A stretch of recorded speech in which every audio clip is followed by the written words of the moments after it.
সুপ্রিয় শিক্ষার্থী, রাজবাড়ী সরকারি কলেজে অনলাইন ক্লাস থেকে তোমাদেরকে স্বাগত ও শুভেচ্ছা জানাচ্ছি। আজকে আমরা মনোবিজ্ঞান বিষয়ের ক্লাস পরিচালনা করছি।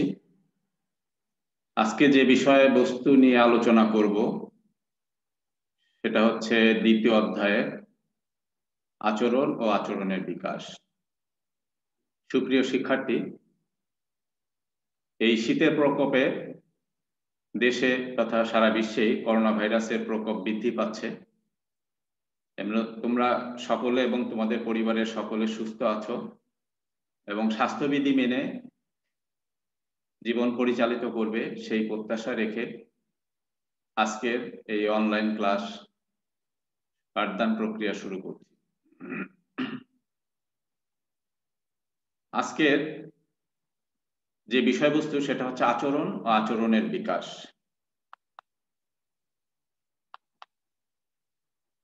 এই অধ্যায়ে পাঠগুলো পড়ে যা যা শিখবে সেটা হলো আচরণের ধারণা। আচরণ সম্পর্কে একটা পরিষ্কার ধারণা হবে, আচরণের উপর প্রভাব বিস্তারকারী উপাদান সমূহের ধারণা। আচরণের উপর প্রভাব বিস্তারকারী উপাদান সমূহ জানার মাধ্যমে নিজের ও অপরের আচরণ ব্যাখ্যা করা যাবে। ব্যক্তির বুদ্ধিভিত্তিক বিকাশ, আবেগীয় বিকাশ, সামাজিক ও নৈতিক বিকাশের ধারা সম্পর্কে ধারণা হবে। নৈতিক ও অনৈতিক আচরণের পার্থক্য, ব্যক্তিগত জীবনে নৈতিক আচরণের চর্চা। এই অধ্যায়ে যদি আমরা ভালোভাবে শিখতে পারি তাহলে এই বিষয়গুলোর উপর আমাদের একটা পরিষ্কার ধারণা হবে। সুপ্রিয় শিক্ষার্থী, মনোবিজ্ঞানের যে মূল বিষয়বস্তু আমরা ইতিপূর্বে আলোচনা করেছি। মনোবিজ্ঞানের মূল বিষয়বস্তু হচ্ছে মানুষ এবং প্রাণীর আচরণ এবং মানসিক প্রক্রিয়ার বিজ্ঞানসম্মত আলোচনা।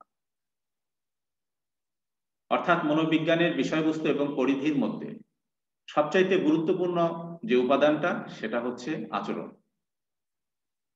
এবং এই আচরণ মানুষের আচরণ এবং প্রাণীর আচরণ। অর্থাৎ মনোবিজ্ঞানীরা মানুষ এবং প্রাণী উভয়ের আচরণ নিয়েই গবেষণা করে থাকে বা অধ্যয়ন করে থাকে। সেজন্য আচরণের উপর অনেক বেশি গুরুত্ব আরোপ করা হয়ে থাকে। কারণ আচরণ সম্পর্কে ধারণাটা যদি পরিষ্কার না হয় তাহলে মনোবিজ্ঞানের যে বিষয়গুলো আছে, যে অন্যান্য ধারণাগুলো আছে, সেই ধারণাগুলো সম্পর্কে আমাদের ধারণাটা কিন্তু অস্পষ্ট থাকে। বিষয়বস্তুগুলো সম্পর্কে আমাদের ধারণা বা আমাদের জানা সেগুলো অস্পষ্ট থাকবে। সেজন্য আচরণের ধারণা, কনসেপ্ট অফ বিহেভিয়ার, এক কথায় আচরণ বলতে আমরা যেটা বুঝি সেটা হচ্ছে যে মানুষ এবং প্রাণীর সমস্ত কার্যক্রম বা সমস্ত কার্যকলাপই হচ্ছে আচরণ। দৈনন্দিন জীবনে প্রতিনিয়ত আমরা চলাফেরা করি, খাওয়া দাওয়া করি, আমরা বিভিন্ন কাজকর্ম করি, এই সব কিছু, আমরা খেলাধুলা করি, আমরা গান করি, আমরা নাচি, আমরা বিভিন্ন কার্যকলাপ দৈনন্দিন জীবনে আমরা পরিচালনা করে থাকি। এই সব কিছুই হচ্ছে আচরণ। আচরণের সংজ্ঞা দিতে গিয়ে আধুনিক মনোবিজ্ঞানের সবচেয়ে গুরুত্বপূর্ণ বা গ্রহণযোগ্য সংজ্ঞা দিয়েছেন রাইডার এবং তার সহযোগীরা। তারা বলেছেন আচরণ হলো যে কোনো কার্যকলাপ যা পর্যবেক্ষণযোগ্য, লিপিবদ্ধকরণ করা যাবে এবং পরিমাপ করা যায়। জীবন্ত প্রাণী বা জীবজন্তু যা করে থাকে অর্থাৎ তাদের গতি প্রকৃতি সবই আচরণের অন্তর্ভুক্ত। এই আচরণের সংজ্ঞা দিতে গেলে বা আচরণ ব্যাখ্যা করতে গেলে আমাদের দুইটা বিষয় সম্পর্কে একটু পরিষ্কার ধারণা থাকতে হবে। একটা হচ্ছে উদ্দীপক আর একটা হচ্ছে প্রতিক্রিয়া। উদ্দীপকের প্রেক্ষিতে, উদ্দীপকের সাপেক্ষে প্রাণী যে প্রতিক্রিয়া করে সেটাই হচ্ছে আচরণ। এবং প্রাণী যে আচরণ করে তার কারণ হচ্ছে উদ্দীপক। উদ্দীপকের উপস্থাপনের কারণেই কিন্তু প্রাণী আচরণ পরিচালনা করে থাকে। পেট ব্যথা হলে আমরা কান্না করি, একটা শিশু পেট ব্যথায় কান্না করে, মাথা ব্যথা হলে কান্না করে। এই যে কান্নার উৎস হচ্ছে পেট ব্যথা, কান্নার কারণ হচ্ছে পেট ব্যথা, কান্নার কারণ হচ্ছে মাথা ব্যথা। তাহলে মাথা ব্যথা এবং পেট ব্যথা এটা হচ্ছে উদ্দীপক। উদ্দীপকের একটা সংজ্ঞা দেওয়া যায়, উদ্দীপক একটা পার্থিব শক্তি, যে শক্তি আমাদের ইন্দ্রিয়কে নাড়া দেয় বা ইন্দ্রিয়কে সচেতন করে, ইন্দ্রিয়কে সক্রিয় করে, ইন্দ্রিয়কে উদ্দীপিত করে। আর ইন্দ্রিয় উদ্দীপিত হওয়ার কারণেই কিন্তু আমরা প্রতিক্রিয়া করে থাকি, অর্থাৎ যে আচরণ সংগঠিত হয় সেই আচরণ আমরা করে থাকি বা করতে পারি। এখন প্রতিক্রিয়া করি আমরা দুইটা মাধ্যমে বলা হয়, একটা হচ্ছে আমাদের মাসেলগুলির মাধ্যমে। মাসেলগুলো অর্থাৎ আমাদের যে শরীরে মাংসপেশি আছে, বিভিন্ন ধরনের মাংসপেশি আছে, সেই মাংসপেশিগুলো সংকুচিত হয় অথবা প্রসারিত হয়, তার মাধ্যমে আমরা প্রতিক্রিয়া করি। আর একটা মাধ্যম হচ্ছে যে আমাদের যে গ্রন্থিগুলো আছে, সেই গ্রন্থিগুলো এক ধরনের তরল সেক্রেশন করে, নিঃসরণ করে। সেই তরল নিঃসরণের মাধ্যমে আমাদের শরীরে একটা জৈব রাসায়নিক বিক্রিয়া সংঘটিত হয় এবং তার প্রকাশ হিসাবে আমরা আমাদের যে অঙ্গ সঞ্চালন হয় বা যে প্রতিক্রিয়াটা হয় সেটাই হচ্ছে আচরণ। অর্থাৎ আমরা এই দুইটা মাধ্যমে আমাদের প্রতিক্রিয়া ব্যক্ত করে থাকি এবং সেই প্রতিক্রিয়াটার সমষ্টি হচ্ছে আচরণ। তাহলে উদ্দীপকের প্রেক্ষিতে প্রাণী যে প্রতিক্রিয়া করে, উদ্দীপকের সাপেক্ষে, অর্থাৎ উদ্দীপক এবং প্রতিক্রিয়া এর মাঝে কিন্তু একটা সমন্বয় করে একটা গুরুত্বপূর্ণ উপাদান, সেটা হচ্ছে আমাদের স্নায়ুতন্ত্র। অর্থাৎ একটা আচরণ, একটা কার্যকলাপ বা একটা ক্রিয়া তৈরি হওয়ার পিছনে এই যে উদ্দীপক এবং প্রতিক্রিয়া এর মাঝে সমন্বয় সাধন করে হচ্ছে আমাদের স্নায়ুতন্ত্র। স্নায়ুতন্ত্র প্রাণীদেহের জন্য অত্যন্ত গুরুত্বপূর্ণ একটা সংগঠন। এই প্রাণীদেহের স্নায়ুতন্ত্র যদি তার সঠিক কার্যকলাপ পরিচালনা না করে, তাহলে কিন্তু আমাদের আচরণ সংগঠনে ব্যাঘাত ঘটবে। আমাদের জীবদেহ তার স্বাভাবিক যে প্রক্রিয়া, সেটা স্বাভাবিক প্রক্রিয়ায় পরিচালিত হবে না। সেক্ষেত্রে বিভিন্ন ধরনের অসামঞ্জস্যতা, অসঙ্গতি এবং ত্রুটি দেখা দিবে। অর্থাৎ আমরা শারীরিকভাবে বিভিন্ন অসঙ্গতিতে পতিত হব। সেজন্য আচরণ সংগঠনের পিছনে বা উদ্দীপক প্রতিক্রিয়ার সমন্বয়ের ক্ষেত্রে, উদ্দীপক প্রতিক্রিয়ার সংযোগের ক্ষেত্রে স্নায়ুতন্ত্র অত্যন্ত গুরুত্বপূর্ণ ভূমিকা পালন করে থাকে। সেজন্য স্নায়ুতন্ত্র সম্পর্কে আমাদের পরিষ্কার একটা ধারণা রাখতে হবে, স্নায়ুতন্ত্র সম্পর্কে আমাদের জ্ঞান আহরণ করতে হবে এবং সেটা আমরা পরবর্তীতে বিস্তারিত আলোচনা করব পরবর্তী অধ্যায়ে। তাহলে আচরণ সম্পর্কে আমাদের যে ধারণা, সেটা হচ্ছে যে আচরণের কারণ হিসাবে হচ্ছে উদ্দীপক, আর উদ্দীপকের প্রেক্ষিতে, উদ্দীপকের সাপেক্ষে প্রাণীদেহ একটা প্রতিক্রিয়া করে, সেই প্রতিক্রিয়াটাই হচ্ছে মূলত আচরণ। এবং সেই উদ্দীপকের প্রেক্ষিতে, উদ্দীপকের সাপেক্ষে প্রাণীদেহ সেই প্রতিক্রিয়ার জন্য যে উপাদানটা সমন্বয় সাধন করে সেটা হচ্ছে স্নায়ুতন্ত্র। এই স্নায়ুতন্ত্রের সমন্বয় সাধনের মাধ্যমে প্রাণী যে প্রতিক্রিয়া ব্যক্ত করে তার সামষ্টিক রূপই হচ্ছে আচরণ, যা প্রকাশ ঘটতেও পারে আবার নাও প্রকাশ ঘটতে পারে। আর এক কথায় যদি বলি, মানুষ এবং প্রাণীর সমস্ত কার্যকলাপই হচ্ছে, তার সমস্ত কার্যকলাপের সমষ্টি হচ্ছে আচরণ।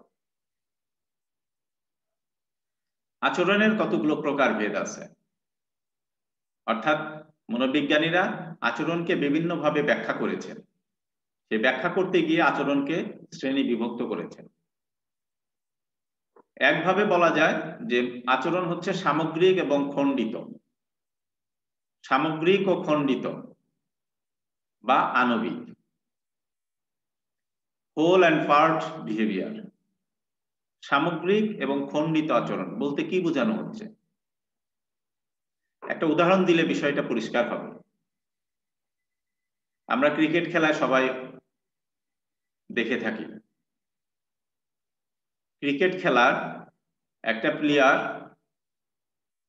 বলার যে সে বল করে, ব্যাটসম্যান দুইজন তারা ক্রিজে থাকে ব্যাট করার জন্য। একজন বলার দূর থেকে দৌড়াচ্ছে বল করার জন্য। এই যে বলার বল করছে, এই যে আমরা ব্যাখ্যা করলাম, এটা তার আচরণ, এটা একটা আচরণ। বল করছে, বলারটা বল করছে, বা খেলোয়াড়রা ক্রিকেট খেলছে, এটা আমরা তার আচরণকে ব্যাখ্যা করলাম। এখন সামগ্রিক আচরণ আমরা কাকে বলবো? সামগ্রিক আচরণ হচ্ছে অর্থপূর্ণভাবে একটা আচরণের যখন ব্যাখ্যা করা হবে, পরিপূর্ণভাবে অর্থপূর্ণভাবে আচরণটাকে ব্যাখ্যা করা যাবে, সেটা হচ্ছে সামগ্রিক আচরণ।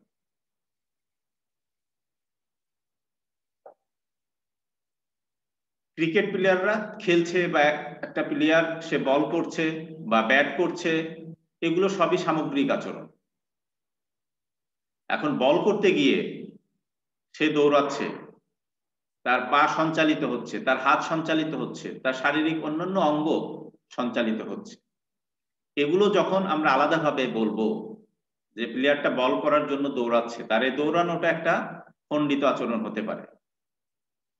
তার বল নিয়ে হাত সঞ্চালন করা, হাত ঘুরানো, এটা একটা খণ্ডিত আচরণ হতে পারে। ঠিক একইভাবে অন্যান্য অঙ্গ সঞ্চালন, একজন ব্যাটসম্যান সে ব্যাট করার জন্য ক্রিজে আছে, বলার বল করার আগে সেই ব্যাটসম্যান হয়তো দেখা যাবে সে ব্যাট মাঝে মাঝে উঁচু করছে আবার বসাচ্ছে। এই যে তার অঙ্গ সঞ্চালন, এটা একটা আচরণ, কিন্তু এই আচরণটা খণ্ডিত আচরণ, এটা কোনো অর্থপূর্ণ না।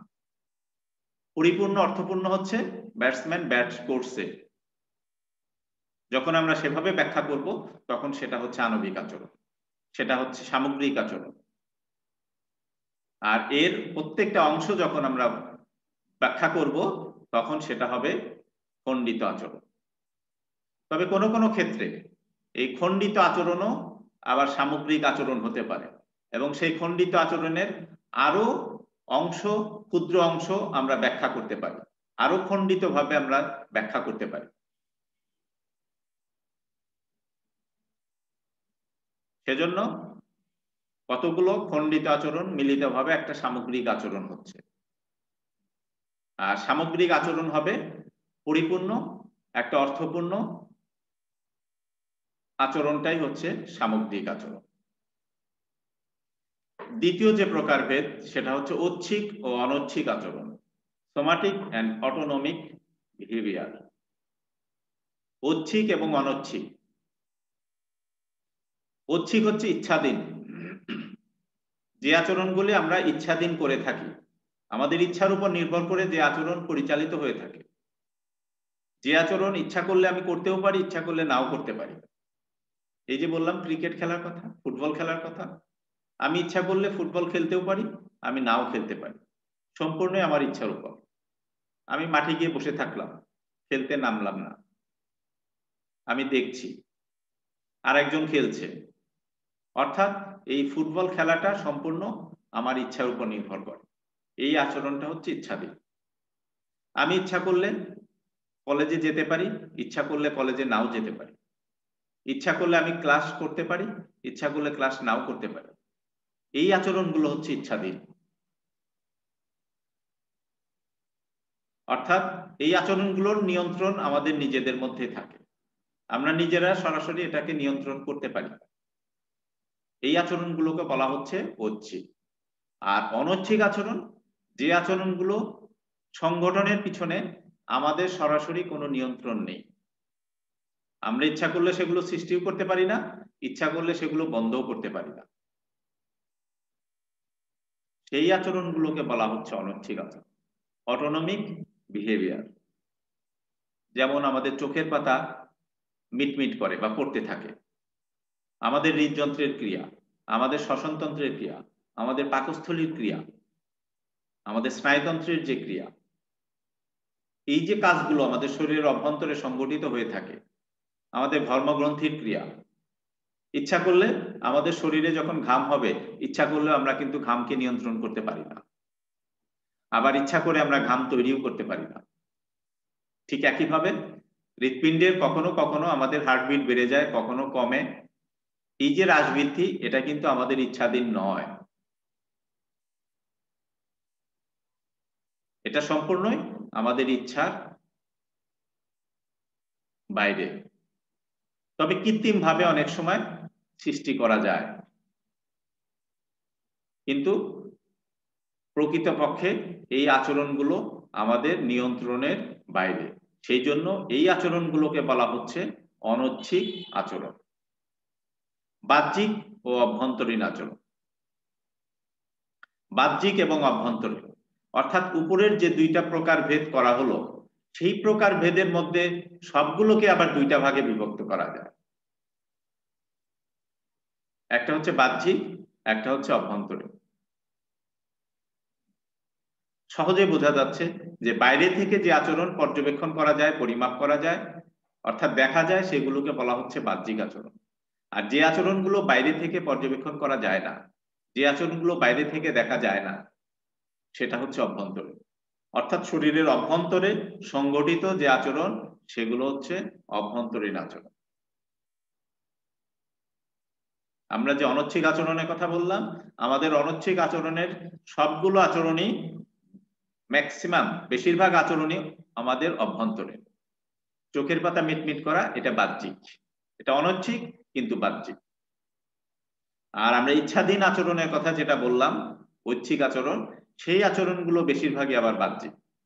যেমন বললাম যে আমরা কলেজে যেতে পারি, নাও যেতে পারি, ক্লাস করতে পারি, নাও ক্লাস করতে পারি, আমরা খেলার মাঠে খেলতে নামতেও পারি, নাও নামতে পারি, এগুলো সবই বাইরে থেকে পর্যবেক্ষণ করা যাচ্ছে।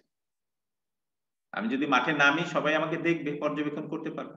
আর যদি আমি খেলতে না নামি, তাহলে আমাকে দেখবে আমি খেলছি না। অর্থাৎ আমার এই আচরণটা বাইরে থেকে পর্যবেক্ষণ করা যাচ্ছে, এটা হচ্ছে বাহ্যিক। আর আমাদের শরীরের অভ্যন্তরীণ যে অর্গানগুলো আছে, তাদের যে ক্রিয়াকলাপ, সেগুলো হচ্ছে অভ্যন্তরীণ আচরণ। এইভাবে আচরণকে দুই ভাগে বিভক্ত করা হয়। আচরণের আরেকটা প্রকারভেদ আমরা দেখতে পাচ্ছি, সেটা হচ্ছে স্বাভাবিক ও অস্বাভাবিক আচরণ। অর্থাৎ মনোবিজ্ঞানে যে আচরণ নিয়ে সাধারণত বেশিরভাগ ক্ষেত্রে আচরণ, মূল যে বিষয়বস্তু আচরণ কথা বলা হচ্ছে, সেটা হচ্ছে স্বভাবী আচরণের কথা বলা হচ্ছে। তবে স্বভাবের বাইরে যে আচরণটা আছে, সেই আচরণ নিয়েও কিন্তু মনোবিজ্ঞান আলোচনা করে থাকে, মনোবিজ্ঞান গবেষণা করে থাকে। স্বভাবী আচরণ কোনটা?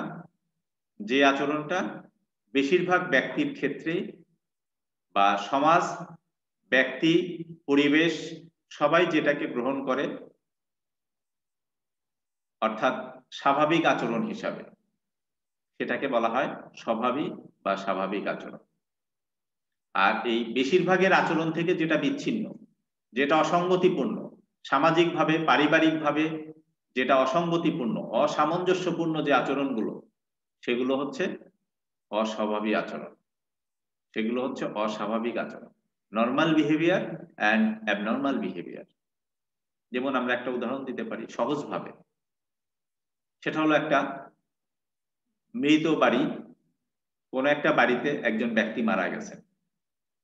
সেই বাড়িটা হচ্ছে একটা কান্নার পরিবেশ বা একটা দুঃখ ভারাক্রান্ত পরিবেশ সেখানে বিরাজ করছে। সেখানে গিয়ে যদি কেউ জোরে জোরে হাসতে থাকে, তাহলে তার এই যে আচরণটা, এই হাসিটা, সেটা কিন্তু ওই পরিবেশের সঙ্গে সামঞ্জস্যপূর্ণ না, ওই পরিবেশের জন্য সেটা কিন্তু স্বাভাবিক নয়,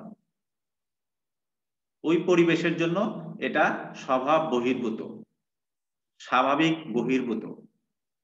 তখন তার ওই আচরণটাকে বলা হচ্ছে অস্বাভাবিক আচরণ। অস্বাভাবিক আচরণ, মনোবিজ্ঞানের একটা শাখা আছে অস্বাভাবিক মনোবিজ্ঞান। সেই শাখাতে এই অস্বাভাবিক আচরণের যে বিভিন্ন ধরন আছে সেগুলো নিয়ে আলোচনা করে, তার কারণ আলোচনা করে, তার উৎস আলোচনা করে এবং তার প্রতিকারের ব্যবস্থাও করা হয়ে থাকে। অর্থাৎ মনোবিজ্ঞান স্বাভাবিক এবং অস্বাভাবিক দুই ধরনের আচরণ নিয়েই গবেষণা করে থাকে। তবে মনোবিজ্ঞানের বেশিরভাগ শাখাই স্বাভাবিক আচরণ নিয়ে করা হয়ে থাকে। অস্বাভাবিক আচরণের নিয়ে গবেষণা করা হয় এমন শাখা মূলত দুইটা, একটা হচ্ছে অস্বাভাবিক মনোবিজ্ঞান আর একটা হচ্ছে চিকিৎসা মনোবিজ্ঞান। অর্থাৎ এই আচরণের বিচ্যুত যে আচরণ, এই স্বাভাবিক থেকে বিচ্যুত যে আচরণ, অসঙ্গতিপূর্ণ যে আচরণ, অর্থাৎ যে আচরণকে আমরা অস্বাভাবিক বলছি, সেই আচরণের কারণ, সেই আচরণকে আমরা এক ধরনের মানসিক অসুস্থতা বলে থাকি। সেই অসুস্থতার উৎস, সেই অসুস্থতার কারণ নির্ণয় করা, উদ্ঘাটন করা এবং তার চিকিৎসার ব্যবস্থা করা, মনোবিজ্ঞানের এই দুইটা শাখায় সেটা করা হয়ে থাকে। সেজন্য স্বাভাবিক এবং অস্বাভাবিক আচরণ এই মনোবিজ্ঞানের এই আচরণের বিভাজনের এটা একটা প্রকার। তাহলে আমরা দেখতে পাচ্ছি যে আচরণের প্রকারভেদ মূলত এক এক দৃষ্টিকোণ থেকে এই আচরণকে শ্রেণীকরণ করা হয়। এক দৃষ্টিকোণ থেকে এটাকে টোটাল সামগ্রিক আচরণ, মানে মোট আচরণটাকে সামগ্রিক এবং খণ্ডিত দুই ভাগে বিভক্ত করা হয়। অন্যভাবে আবার দেখা যাচ্ছে যে ঐচ্ছিক এবং অনৈচ্ছিক, অর্থাৎ যে আচরণগুলো ইচ্ছাধীন আর যেটা ইচ্ছার অধীন নয়, যেটা নিয়ন্ত্রণ ব্যক্তির উপর নেই, সেটাকে বলা হচ্ছে অনৈচ্ছিক।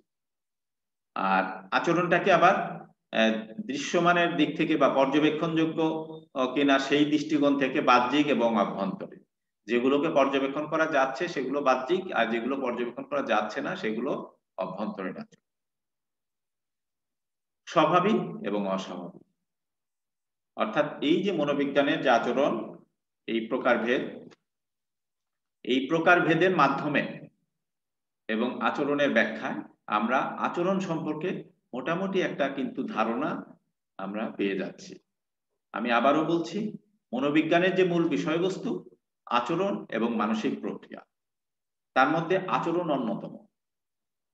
বিষয়বস্তুর সিংহভাগ জুড়ে আছে আচরণ। সেই আচরণ সম্পর্কে আমাদের যদি পরিষ্কার একটা ধারণা থাকে, পরিষ্কার একটা ধারণা যদি আমরা অর্জন করতে পারি, তাহলে আমাদের পরবর্তী বিষয়গুলো বুঝতে সুবিধা হবে। পরবর্তী বিষয়গুলো সম্পর্কে আমাদের ধারণা লাভ করা, জ্ঞান অর্জন করা অনেক সহজ হবে।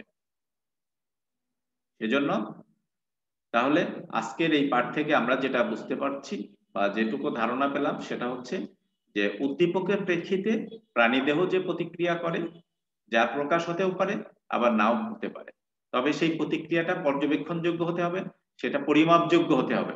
পর্যবেক্ষণযোগ্য হতে পারে অথবা পর্যবেক্ষণযোগ্য না হলেও সেটা পরিমাপযোগ্য হবে, সেটাকে বলা হচ্ছে আচরণ। উদ্দীপকের সাথে, উদ্দীপকের সাপেক্ষে যে প্রতিক্রিয়া সংঘটিত হয় বা আচরণের কারণ হিসাবে উদ্দীপককে বলা হচ্ছে, আর উদ্দীপকের সাপেক্ষে যে প্রতিক্রিয়া হয় সেটাকে বলা হচ্ছে আচরণ। আর এই দুইটার মাঝে যে সমন্বয় সাধন করে সেটা হচ্ছে আমাদের স্নায়ুতন্ত্র।